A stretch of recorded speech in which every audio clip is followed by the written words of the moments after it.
Hello बच्चों, मैं उदय शंकर। आप कैसे हैं? आपकी तैयारी कैसे चल रही है?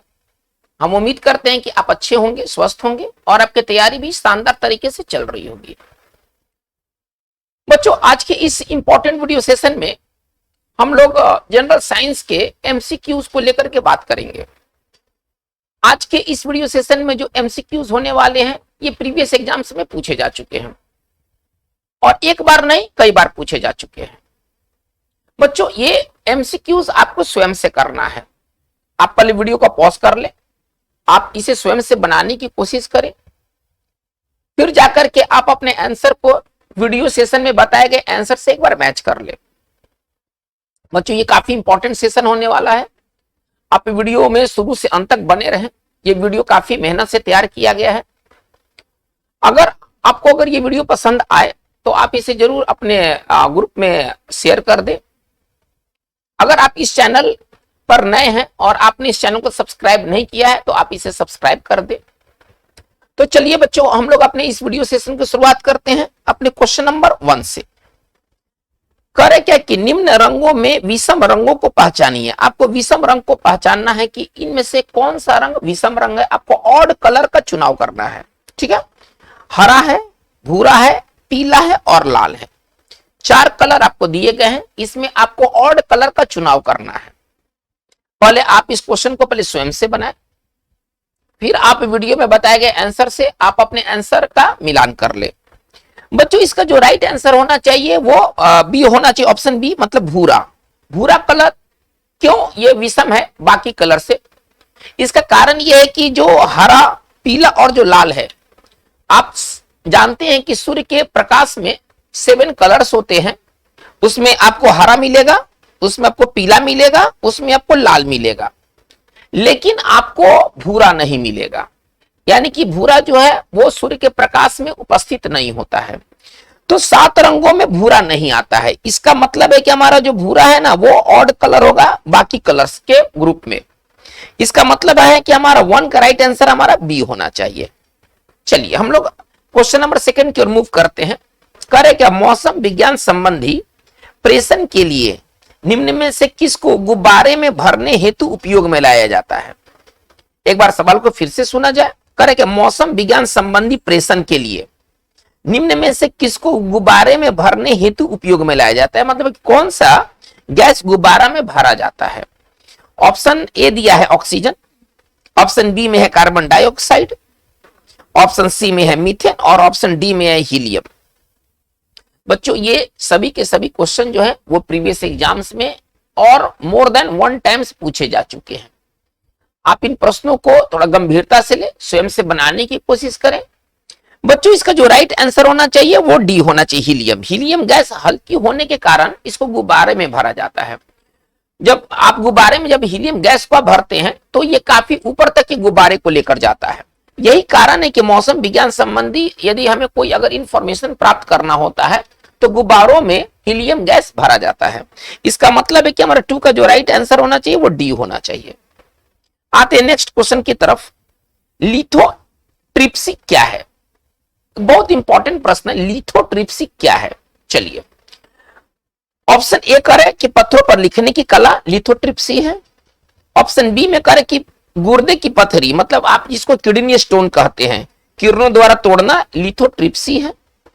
कार्बन विधि से पत्थरों की आयु ज्ञात करना लिथोट्रिप्सी है। और गृह प्रयोग हेतु पत्थरों को तराशना लिथोट्रिप्सी है। लिथोट्रिप्सी क्या है? बच्चों, ये बहुत इंपॉर्टेंट सवाल है।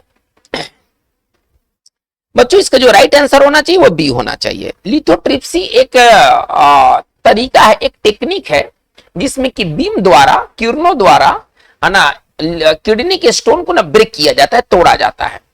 इसी प्रक्रिया को लिथोट्रिप्सी के नाम से जाना जाता है। इसका मतलब है कि हमारा जो 3 का जो राइट आंसर होगा वो बी होगा। आते हैं क्वेश्चन नंबर 4 में। सवाल क्या कर रहा है, निम्नलिखित में से कौन सी नोबल गैस वातावरण में नहीं पाई जाती है? एक बार सवाल को फिर से सुना जाए। निम्न में से कौन सी नोबेल गैस है ना वातावरण में नहीं पाई जाती है? ऑप्शन ए में है आर्गन, बी में है क्रिप्टॉन, सी में है रेडॉन और डी में जिनॉन। कौन सी गैस वातावरण में नहीं पाई जाती है? बच्चों इसका जो राइट आंसर होना चाहिए वो रेडॉन होना चाहिए। रेडॉन को छोड़ करके आर्गन, क्रिप्टन और जिनॉन ये सभी के सभी वातावरण में पाए जाते हैं। और ये पीरियोडिक टेबल के 18th ग्रुप में ये जितनी नोबल गैस है ना, ये 18वें ग्रुप में ये आते हैं। ये पीरियोडिक टेबल के ये 18वें ग्रुप में ये आते हैं। ये सभी के सभी नोबल गैस हैं और इसमें जो रेडॉन है वो वातावरण में नहीं पाया जाता है। चलिए, तो इसका मतलब है कि 4 का राइट आंसर क्या होना चाहिए? सी होना चाहिए। आते क्वेश्चन नंबर 5 की ओर।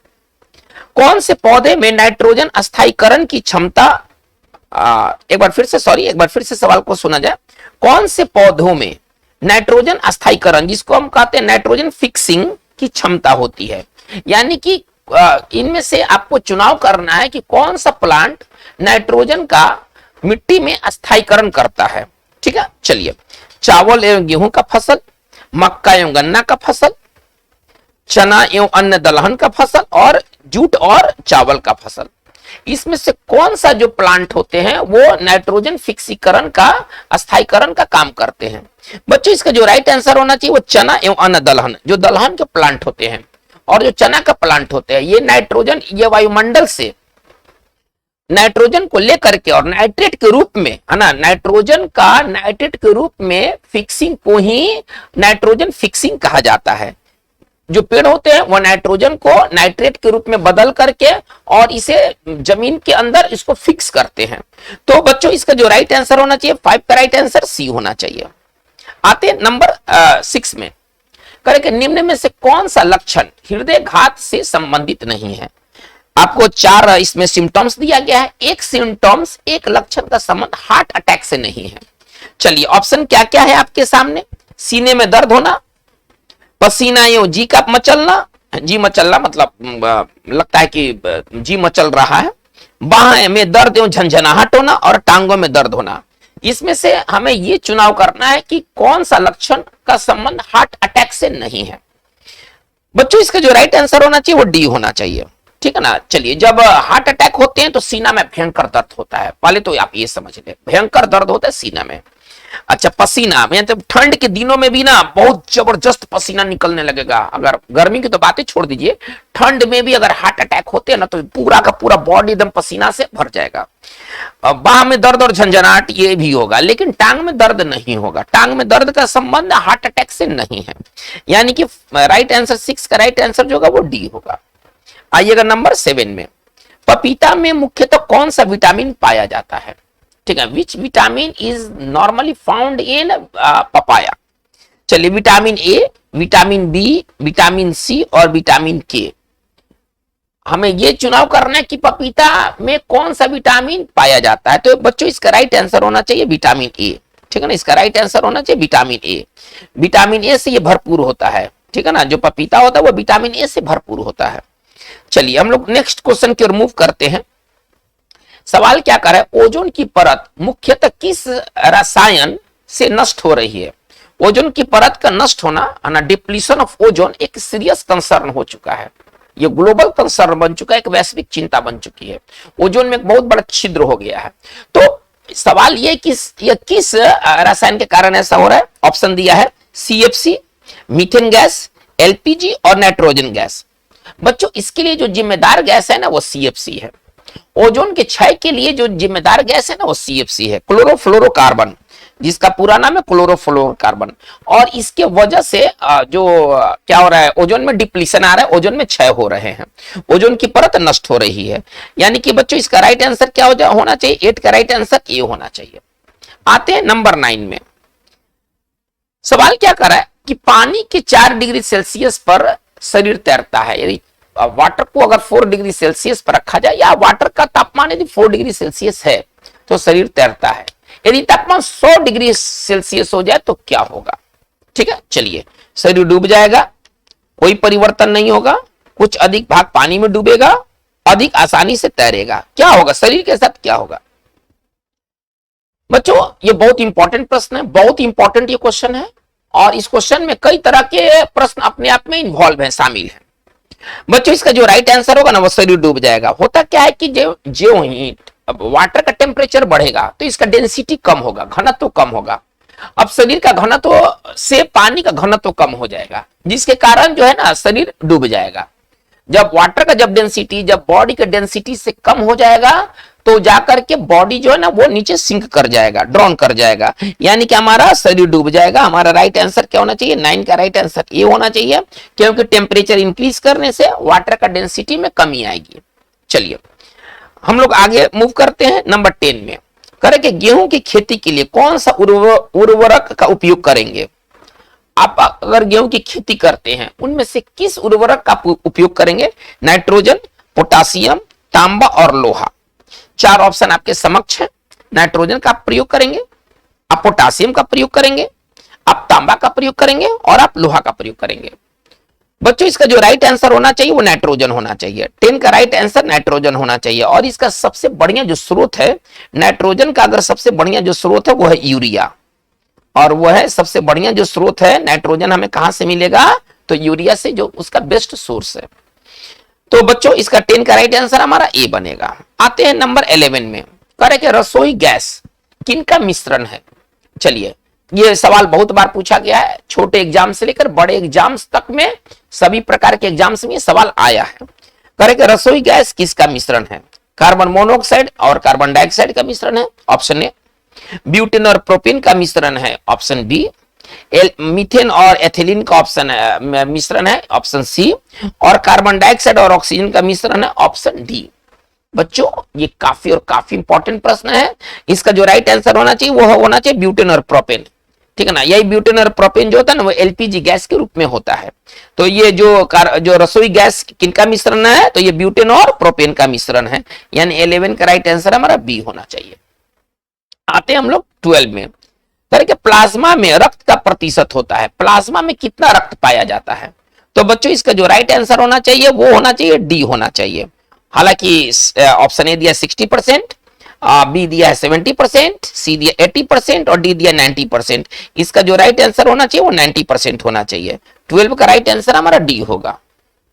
आइएगा नंबर आगे बढ़ते हैं। करें निम्न में से किसे जंगल की आग कहा जाता है? जंगल की आग किसको कहा जाता है?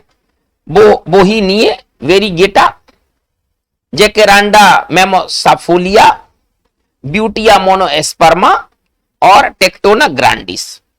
इसमें किसको जंगल की आग के नाम से जाना जाता है? बहुत ही थोड़ा सा सीरियस सवाल है, स्तरीय सवाल है, तो आप टाइम लीजिए इसको बनाने के लिए। बच्चों इसका जो राइट आंसर होना चाहिए वो होना चाहिए ब्यूटिया मोनोएस्पर्मा।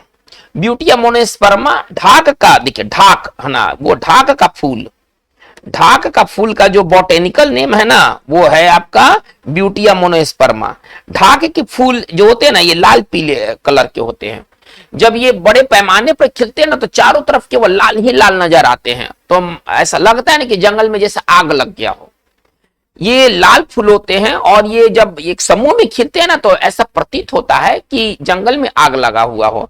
इसलिए ढाक के फूल को ना जंगल की आग के नाम से भी जाना जाता है, ठीक है, जिसका बॉटेनिकल नेम है ब्यूटिया मोनोएस्पर्मा।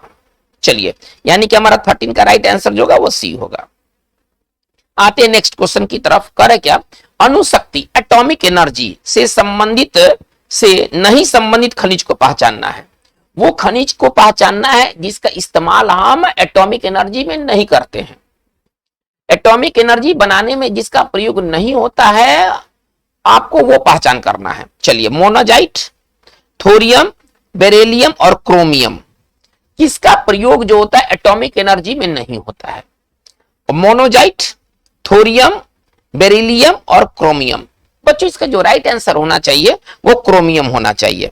क्रोमियम का जो उपयोग होता है ना इस्पात के निर्माण में, इस्पात के निर्माण में हम क्रोमियम का प्रयोग करते हैं, थोड़ा ध्यान दिया जाए। इस्पात बनाने में क्रोमियम का प्रयोग होता है, जबकि मोनोजाइट, थोरियम और बेरिलियम का प्रयोग जो होता है वो एटॉमिक एनर्जी को उत्पन्न करने में होता है। थोड़ा ध्यान दिया जाए। सवाल क्या कर रहा है कि निम्नलिखित में से किसका संबंध एटॉमिक एनर्जी से नहीं है? तो उसका संबंध, तो आंसर है क्रोमियम। यानी कि हमारा राइट आंसर 14 का राइट आंसर क्या होना चाहिए? डी होना चाहिए। आइएगा नंबर 15 में। करे क्या? क्रायोजेनिक ताप से आशय है वह ताप जो कितना डिग्री के ताप को हम क्रायोजेनिक टेम्परेचर के नाम से जानते हैं। क्रायोजेनिक टेम्परेचर, क्रायोजेनिक का मतलब होता है अत्यंत शीतलन, जिसको कूलिंग कहते हैं। क्रायोजेनिक का मतलब क्या होता है, अगर सिंपल भाषा में कहते हैं कूलिंग, एक्सट्रीम कूलिंग को कहते हैं क्रायोजेनिक। कह रहे हैं क्या कि क्रायोजेनिक टेम्परेचर, देखिए आपको हिंट दे दिया गया है, हिंट दे दिया गया है, अब आप यहां से टेम्परेचर निकाल सकते हैं। क्रायोजेनिक का मतलब होता है कूलिंग, है ना। चलिए 150 डिग्री से कम, 150 डिग्री सेल्सियस से अधिक, माइनस 150 डिग्री सेल्सियस से कम और माइनस 273 डिग्री से कम। क्या कहा गया, क्रायोजेनिक का मतलब होता है अत्यंत कूलिंग, जिसको हम हिंदी में शीतलन भी कहते हैं।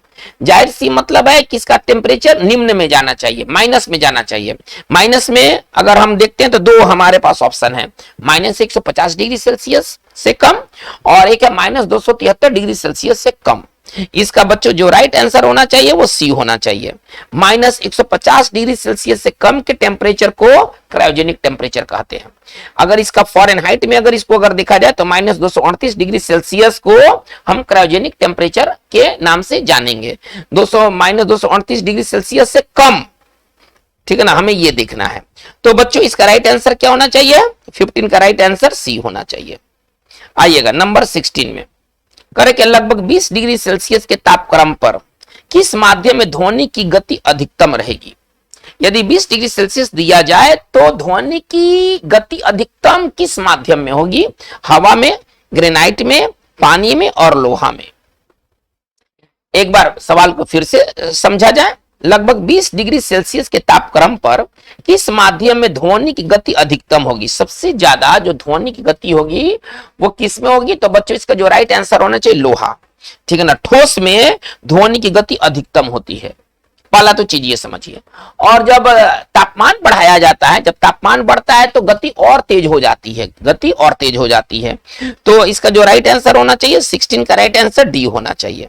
तापमान बढ़ने से गति बढ़ती है, हवा में यदि तापमान बढ़ा दिया जाए, हवा के को गर्म कर दिया जाए तो ध्वनि की गति अधिक होगी, ठीक है। अच्छा, ध्वनि की गति अगर ठोस, द्रव और गैस में कहा जाए तो ठोस में सबसे अधिक आपको मिलेगा और उसमें धातु है लोहा, ठीक है ना। इसमें ध्वनि की गति बाकी तीनों माध्यम से ज्यादा होगी। तो हमारा जो 16 का राइट आंसर हमारा जो होगा वो डी होगा। आइएगा नंबर 20 में आते हैं। नंबर सॉरी, थोड़ा सा यहाँ मिस्टेक हो गया है, थोड़ा सा सीरियल में थोड़ा सा, इसको 20 नहीं होना चाहिए, इसको ये 16 था, 17 होना चाहिए। चलिए ये क्वेश्चन नंबर हमारा रहा 17। चलिए 17 क्या कर रहा है, सवाल को एक बार फिर से देखा जाए। करेंगे पानी में निम्न में से एक, है ना, ठीक है ना। चलिए एक बार फिर से सवाल को सुना जाए। पानी में निम्न में से एक की अधिक मात्रा में उपस्थिति से ब्लू बेबी सिंड्रोम होता है। मतलब किसकी उपस्थिति से, पानी में किसकी उपस्थिति से, एक बार सवाल को फिर से समझा जाए। पानी में किसकी उपस्थिति से ब्लू बेबी सिंड्रोम नामक बीमारी होती है। इसमें जो नवजात शिशु के ना शरीर में ना ब्लूइश हो जाता है, नीला पड़ जाता है, क्योंकि शरीर में ना ऑक्सीजन की सांद्रता में कमी आ जाती है, इसलिए शरीर नीला पड़ जाता है।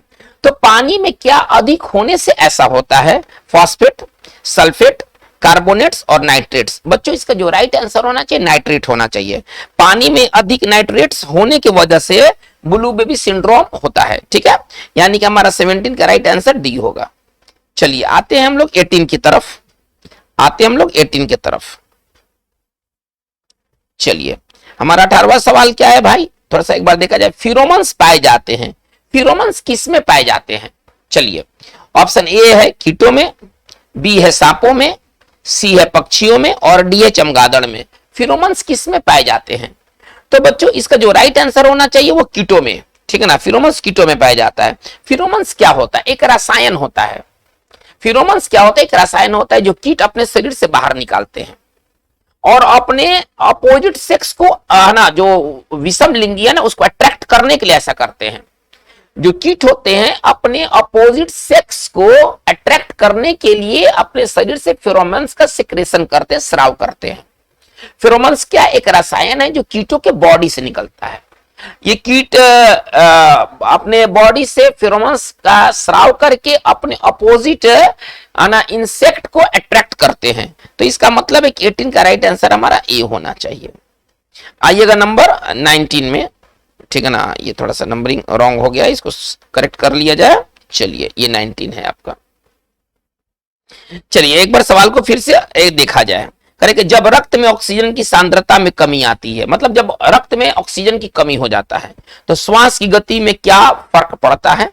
श्वास की गति कम हो जाती है, श्वास की गति बढ़ जाती है, श्वास मतलब परिवर्तित नहीं होती, जैसा है वैसा रहेगा, और पहले घटती है फिर बढ़ती है। क्या होता है यदि रक्त में ऑक्सीजन की सांद्रता में कमी आती है? तो क्या होता है बच्चों, इसमें क्या होगा कि श्वास की गति बढ़ जाएगी, क्योंकि अब शरीर, अब ब्लड को क्या है ना कि ब्लड में तो ऑक्सीजन की कमी है, तो बाहर से ऑक्सीजन आपको लेना है। तो बाहर से जब ऑक्सीजन लेना है तो आपको तुरंत सांस लेना होगा, तो सांस की गति जो होगी वो बढ़ जाती है। ऐसी अवस्था में सांस की गति बढ़ जाती है। 19 का राइट आंसर हमारा बी होगा। आते हम लोग 20 नंबर में। चलिए अब हमारा जो नेक्स्ट सवाल है वो देखा जाए। 20 नंबर क्या कर रहे हैं? करे कि एटम में न्यूट्रॉन की खोज किसने की थी? एटम में न्यूट्रॉन की खोज किसने की थी? जे थॉमसन, चैडविक, रदरफोर्ड और न्यूटन। एटम में न्यूट्रॉन की खोज किसने की थी? तो बच्चों इसका राइट आंसर चैडविक होना चाहिए। चैडविक साहब ने न्यूट्रॉन की खोज की थी, जबकि थॉमसन ने इलेक्ट्रॉन का खोज किया था। थॉमसन किसका खोज किया था? इलेक्ट्रॉन का खोज किया था। लेकिन सवाल हमारा न्यूट्रॉन से है, अतः हमारा 20 का जो राइट आंसर होगा वो बी होगा। बच्चों आज के टोटल हमारे इस वीडियो सेशन में टोटल 20 सवाल रहा, जो कि काफी इंपॉर्टेंट सवाल है।